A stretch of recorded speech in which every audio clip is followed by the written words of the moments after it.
Hello, good morning. Dito po ulit tayo sa backyard sa likod namin. At ayan, katatapos lang po ng ulan.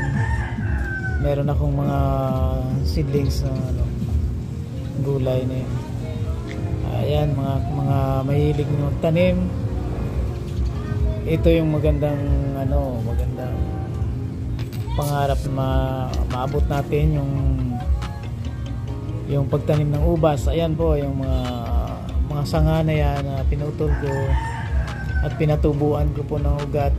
Ayan po yung pwede na pong para transplant po natin. At dito may mga ubas na yung ako dyan sa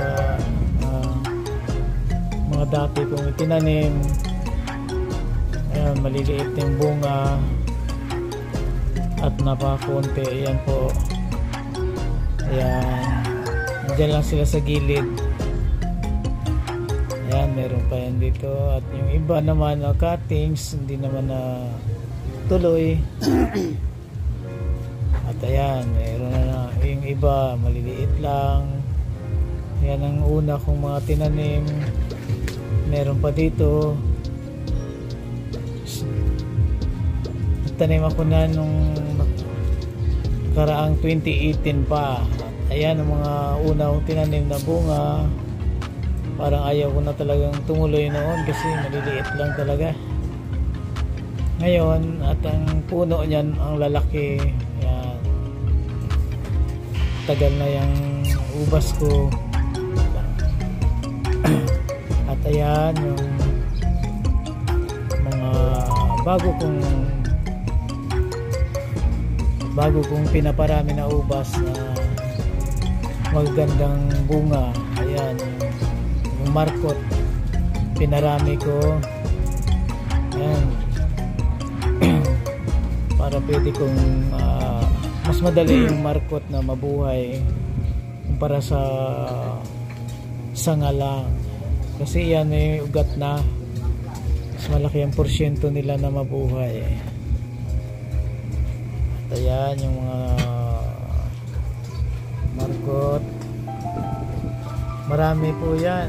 Pwede na pong magka-farm yan pag nabuhay lahat. Mahigit 150 yata. Ayan, magaganda na yung ugat nila. Ayan. Ayun, nakabalot na yan. May mga bunga na yan. Dati pa merong mga flowers na bago yan. Kita nyo rin yan mamaya. Ayan, may mga ugat na mga isang buwan na lang pwede ko nang tanggalin dyan yan at tanim. Ayan, marami yan. Sana po ay mabuhay natin yung lahat.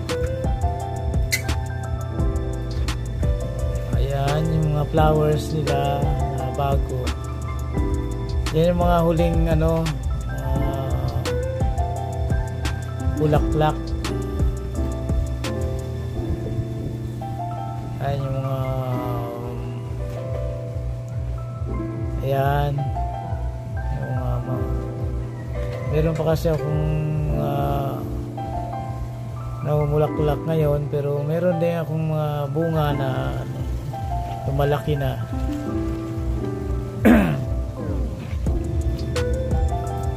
Mamaya tatanggalin ko na yung mga nakabalot dyan.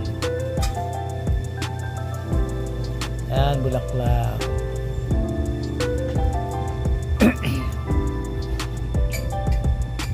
Ayan, magaganda na yung ugat ng mga markot. Marami na.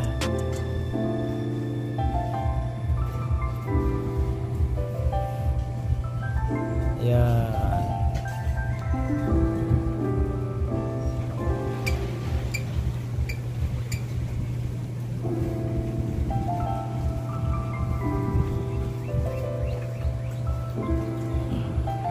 Gaganda ng ugat nila. Pag kasi maganda yung lupa na matabang lupa ang nilagay mo dyan sa mga sanga, maganda rin yung ilalabas ng ugat. Andito na tayo. Shortcut na natin, tinanggal na natin yung mga yung mga balot. Ayan yung mga namumunga. Ayan, meron pa dito, medyo maliliit pa yung iba.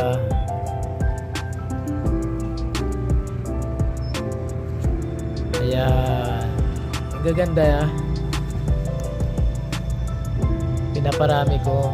Ayan, medyo yung iba medyo malalayo. Dito may mga malalaki na. Ito na yung mga malalaki. Yan. Pag nahinog yan ay magpapalit pa ng kulay yan, kulay pula. At lalaki pa ng gusto. Tsaka ito yung sumusunod na mga bunga. So ayan, hanggang dito na lang tayo guys.